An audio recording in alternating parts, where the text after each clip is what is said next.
పని చేసుకోరమ్మా. మరి ఎందుకు పిలిచినావురా? వేస్ట్గా ఎందుకు పిలిచినావు నువ్వు? అంత సాధారణ ఎందుకు పిలిచినావు?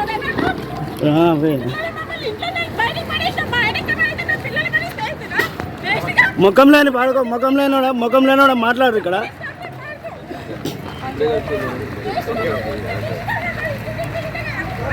ఇంకా తప్పుడు ప్రచారం నేను విలువలేదు అంటాడు.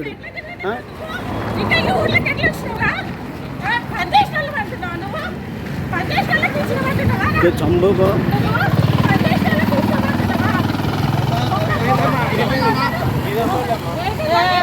ఏంటి మీకు తెలుసా? మీకు తెలియదా? మీరు పార్టీలు ఉన్నారా? ఏదేమని అడుగుతున్నారు? మీకు తెలియదా విషయం? ఆడ ఏం ముఖం పెట్టుకొని వచ్చింది?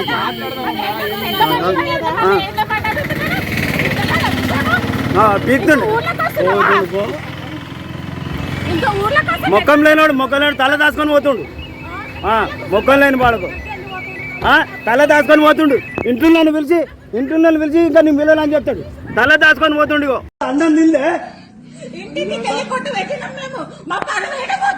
అడిగినా టికెట్ ఇవ్వమని మా పరువు ఎందుకురా బతుకమ్మ పరువైనాక నువ్వు పట్టుకున్నా నీకోసం వచ్చినారా? నేను అడిగినా టికెట్ లంజోక నా బతుకు బతుకుతాను. నేను ఇంకో పార్టీ తెచ్చుకుని ఇంకేమో నేర్చుకున్నా లంజోడక. ఈ రోజు పొద్దున వరకు నీకు సాధ కాకపోతే నిన్న ఫోన్ చేసి మేము ఏదో ఒకటి చేసుకుంటున్నాం కదా. ఈ రోజు పొద్దున కూడా మీ పని మీరు చేసుకున్న ఫోన్ ఎందుకు చేయాలి? ఎందుకు ఆశ పెట్టాలి మాకు? దొంగ మేము మాకున్నదా పేరు వాల్యూ. ఇంటి ఊరు కలకాయ పేరు ఎక్కువ బతికిన మంచి వాల్యూ ఉన్నాడా? నీ బతుకులు అప్పుడు డ్రాప్ చేయించినావు, ఇప్పుడు నిన్ను అడగలేదు కదా లంజోడు. మేము బతుకుతున్నాం. అన్నం తినవారా? మాట ఇచ్చి తప్పడే అన్నం తినవారా నువ్వు? ప్లీజ్ మీరు దగ్గరికి రాదండి. మీరు ఎప్పుడు నమస్తే. మున్సిపల్ కార్పొరేషన్ ఎన్నికల్లో టికెట్ రానటువంటి అభ్యర్థులంతా మమ్మల్ని మోసగించిండ్లు, కొంతమంది వల్లనే మాకు టికెట్ రాలేదనేది దుమ్మెత్తి పోస్తూ ఉన్నారు.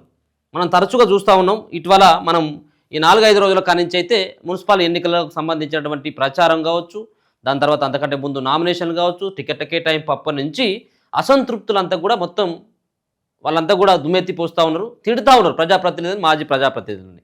అది బీఆర్ఎస్ఆ లేకపోయినట్లయితే కాంగ్రెసా లేకపోతే బీజేపీ అనేది అది వేరే అంశం అయినప్పటికీ అన్ని పార్టీల నాయకులకి ఇవే తిట్లు పడుతూ ఉన్నాయి. సో తాజాగా ఒక వీడియో సర్క్యులేట్ బాగా అవుతూ ఉన్నది. అది కూడా చొప్పదండి నియోజకవర్గం.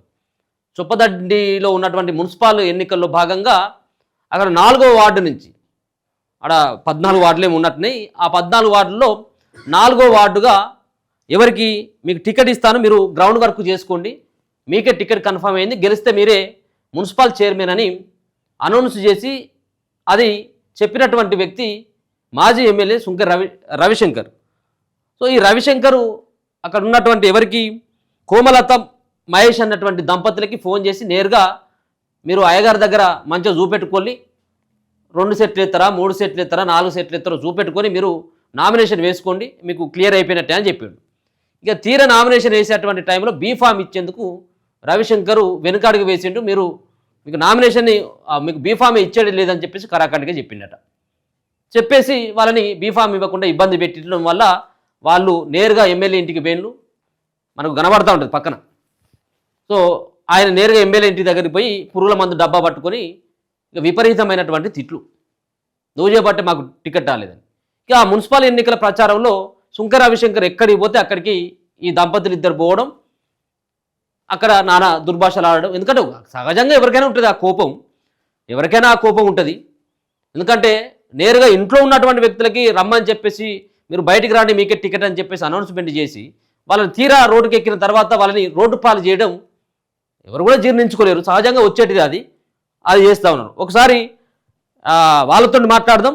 అంతేకాకుండా రవిశంకర్ ఏమని మాట్లాడిండు అనేటువంటిది ఒకసారి ఆడియో కూడా వినేటువంటి ప్రయత్నం చేద్దాం. కాల్ చేస్తాం. ఓకే చెప్తాను. ఏం లేదు, గ్రౌండ్ వర్క్ అంతా ఓకే అయిపోయింది. ఇప్పుడు మన గంగరాజుతో రేపు మాట్లాడతాం కావచ్చు, మహేష్ తోటి మాట్లాడతాం కావచ్చు, వాళ్ళిద్దరి నుంచి రెబల్గా వేసే అవకాశం ఉంది. వాళ్ళని ఏదన్నా మన బంధువులతో వాళ్ళతో వీళ్ళతో కన్విన్స్ చేసుకునే ప్రయత్నం చేయండి. సరే వాళ్ళిద్దరు మన పార్టీ వాళ్ళే కదా. అవును. మహేష్ అనేటువంటి అయితే తీవ్రంగా అక్కడ నుంచే పోటీ చేస్తా అనే దానిలో ఉన్నాడు బాగా. అవును. నన్ను అడుగుతున్నారు, నేను వాళ్ళకి మాట ఇచ్చిన, వాళ్ళు ఒక చైర్మన్ క్యాండిడేట్ వాళ్ళు. ఇక నేను మళ్ళీ ఫిఫ్త్లకు వాటి మార్చడం తెలియదు. ఒకవేళ అడిగితే మీరు అడగండి అని చెప్పిన. మళ్ళీ అడగమంటే ఇక మేము అడగమన్నా, మేము ఎట్లా అని వాళ్ళు ఏదో మాట్లాడింది. కానీ మహేష్ను బంధుత్వం ఉంటుంది కదా, కులం ఒకటేనే. మహేష్ని ఒకటి, గంగరాజుని ఒకటి మాట్లాడాలి. మేము మాట్లాడతాము కంప్లీట్గా. మేము మీద మీ మీదనే వేయడం కాదు, కానీ మేము మాట్లాడతాం. కానీ మీరు కూడా మాట్లాడడం. ఇప్పటి నుంచి నామినేషన్లు ఉన్నాయి కదా, మీ మంచి రోజు ఏదైనా ఉంటే చూసుకొని నామినేషన్స్ వేసేసేయండి. ఓకే అన్న. ఇదే ఇక మీ గారికి ఏమన్నా అన్న ఈ రేపు మార్నింగ్ వెళ్తున్నా అన్న. అంతా బాగానే ఉంది, కానీ నామినేషన్ ఎప్పుడు అనేది రేపు మార్నింగ్ వెళ్ళి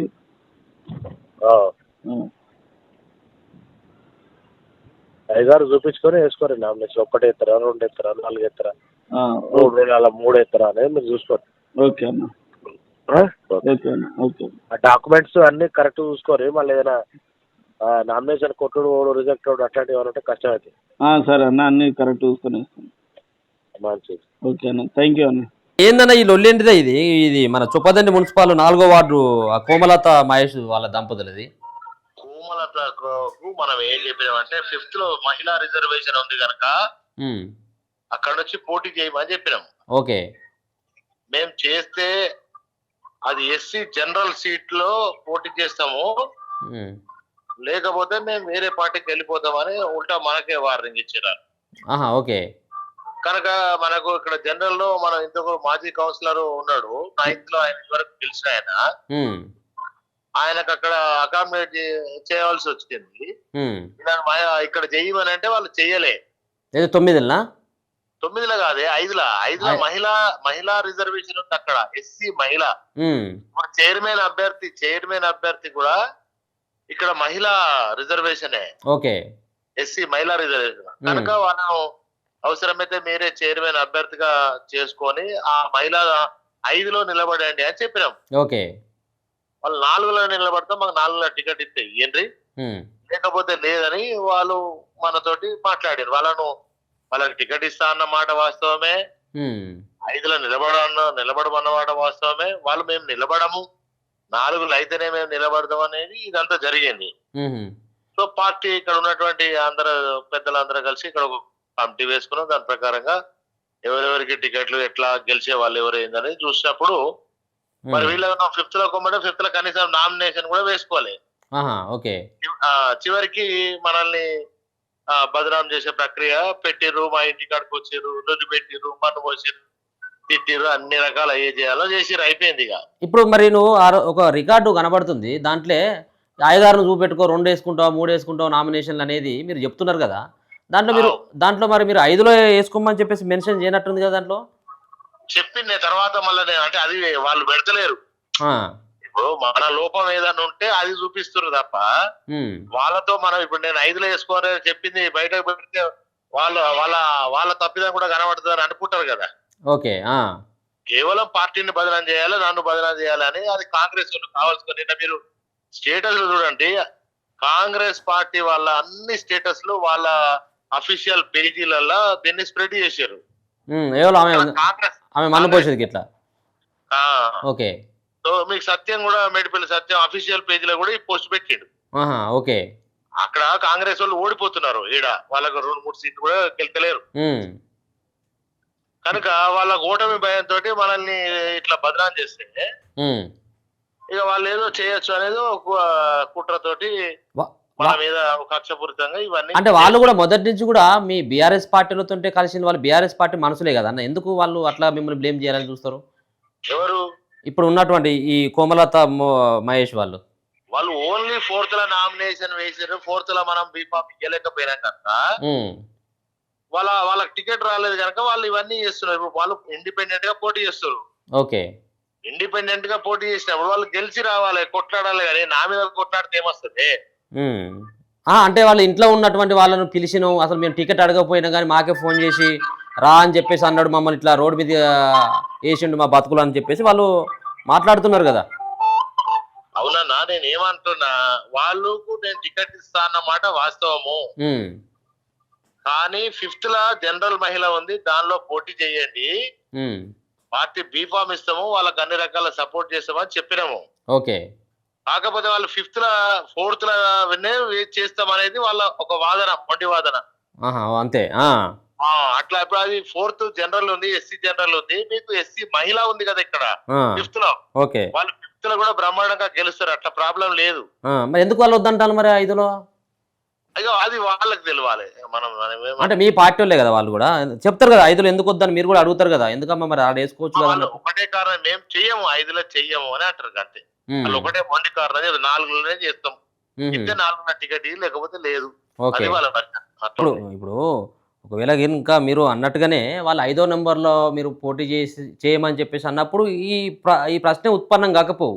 మీరు 5 అనలేదు అనేది వాళ్ళు చెప్తారు, 5 అనలేదు, ఏది అనలేదు, కేవలం మమ్మల్ని మీరు గ్రౌండ్ వర్క్ చేసుకోరు, నామినేషన్ వేసుకోరు, మీరు చైర్మన్ క్యాండిడేట్ కాదని చెప్పేసి మాట్లాడి మమ్మల్ని ఇట్లా రోడ్డు మీద తీసుకొచ్చింది అనేది వాళ్ళ వాదన అంతే. లేదన్నా, నేనే కాదు, మా నాయకుడు కూడా, మా ఇన్ఛార్జ్ ఇక్కడ ఒక కమిటీ వేసినాం కదా, దాన్ని నేను స్వయంగా అనకయ్యకు, మహేష్ కు స్వయంగా ఫోన్ చేసి నేనే 3-4 సార్లు చెప్పిన. ఓకే. మనం 4th అనుకున్నాం, 4th 5th లో నామినేషన్ వేయండి, ఒకవేళ మనం అడ్జస్ట్మెంట్ కాకపోతే 4th లో అయినా ఒకవేళ చేద్దామని చెప్పిన. అవసరం పడితే పరిస్థితి, ఇప్పుడు నిర్ణయాలు, పార్టీ నిర్ణయాలు ఉంటాయి, మనం అందరిని అకామిడేట్ చేయాలి కదనే. పార్టీకి ఉన్నటువంటి వాళ్ళందరినీ కూడా ఏదో ఒక సీట్లలో ఎస్సీలలో అకామిడేట్ చేయాలి కదా, ఎవరిని ఎక్కడ అకామిడేట్ చేయాల్సి వస్తుందో తెలియదు. మీరు అవసరమైతే మహేష్ తోటి మాట్లాడుకోండి, మహేష్ అనేటువంటి జనరల్ సీట్ లో వాడు అడుగుతున్నాడు కనుక ఇట్లా కూడా చెప్పినాం. అది కూడా రికార్డు ఉంటుంది, అది ఆ రికార్డు కూడా బయటకు వచ్చింది. ఓకే.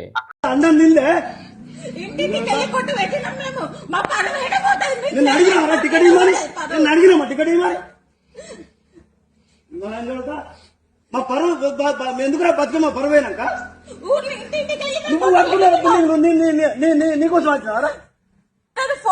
నేను అడిగినారా టికెట్? నా బతుకు బతుకున్నాను, నేను ఇంకో పార్టీ నేర్చుకుని ఇంకేమో నేర్చుకున్నా లంజోడక. ఈ రోజు పొద్దున వరకు నీకు శాత కాకపోతే నిన్న ఫోన్ చేసి మేము ఏదో ఒకటి చేసుకుంటున్నాం కదా. ఈ రోజు పొద్దున కూడా మీ పని మీరు చేసుకున్న ఫోన్ ఎందుకు చేయాలి? ఎందుకు ఆశ పెట్టాలి మాకు? దొంగ మేము మాకున్నదా పేరు, వాల్యూ, ఇంటి ఊరు కలకాయ పేరు కొని బతికినాం, మంచి వాల్యూ ఉన్నారా? నీ బతుకు అప్పుడు డ్రాప్ చేయించినావు, ఇప్పుడు నిన్ను అడుగులు అడగలేదు కదా లంజోడు. మేము బతుకుతున్నాం. అన్నం తినవారా? మాట ఇచ్చి తప్పడే అన్నం తినవారా నువ్వు? ప్లీజ్ మీరు దగ్గరికి రాకండి, మీరు ఎప్పుడు ఇందాక నేను మీ మాజీ ఎమ్మెల్యేతో మాట్లాడినా, మీ రవిశంకర్ తోటి, ఆయనట 5వ వార్డులో మిమ్మల్ని పోటీ చేసుకోమని చెప్పేసి మీరు అక్కడ గ్రౌండ్ వర్క్ చేసుకోమని చెప్పినా కానీ నేను 4లో చెప్పలేదు కదా, ఇదంతా కూడా కాంగ్రెస్ పార్టీ వాళ్ళు ఆడిస్తున్నటువంటి నాటకం, వాళ్ళతో వీళ్ళు కుమ్మక్క అయిపోయినారని చెప్పేసి ఆయన మాట్లాడుతున్నాడు. ఏంది అసలు, ఏం జరిగింది అసలు? ఓకే అన్న, అదే వాస్తవం అయితే ఆ పార్టీ వాళ్ళనే అడగండి. బీఫామ్ రాసిండు, 4వ వార్డు బీఫామ్ రాసిండు, 4వ వార్డు బీఫామ్ రాసి వాళ్ళకి చూపించిండు కూడా. ఇంకొక విషయం ఏంటన్నా, అతను 4వ వార్డులో మీకు రెబల్ గా వీళ్ళు ఉన్నారని చెప్పిన వాయిస్ కూడా మీ దగ్గర క్లియర్ ఉంది. నాకు ఆ వాయిస్ క్లియర్ ఉన్నాక కూడా ఆయన ఇట్లా అన్నాడు, ఎంతవరకు కరెక్ట్ అన్న? ఎందుకు మరి మీకు మరి 4లో వర్క్ చేసుకోమని చెప్పేసి మరి 5లో అని చెప్పేసి మళ్ళీ ఎందుకు మార్చిండి అని అనుకుంటా ఉన్నారు? అసలు మాకు 5 అని కూడా చెప్పలేదు అన్న, ఆయన తప్పది. 5 కూడా చెప్పలేదు, తప్పుడు ఏది ఆయన విఘ్నతగా వదిలేస్తున్నాం కానీ అట్లా చెప్పి ఆయన ఈ మాట తప్పుడు తప్పితే 5 అని మాకు చెప్పలేదు. మా దగ్గర క్లియర్ గా వాయిస్ ఉంది, మీకు 2 నుంచి రెబల్ ఉంది. ఇంకొక విషయం ఏంటంటే 2 రెబల్, ఒక వ్యక్తి గంగరాజు, ఆ గంగరాజు కూడా అరే లీడ్కి ఇస్తున్నామని ప్రామిస్ చేసి అతన్ని డ్రాప్ చేయించింది అన్నది నాకు సమాచారం. ఈయన ఒక్కడేనా, లేకపోతే ఈ రవిశంకర్ ఒక్కడేనా, లేకపోతే ఇంకెవరైనా కలిసి ఇట్లాంటి ప్రయత్నం చేస్తున్నారా అనుకోవచ్చా?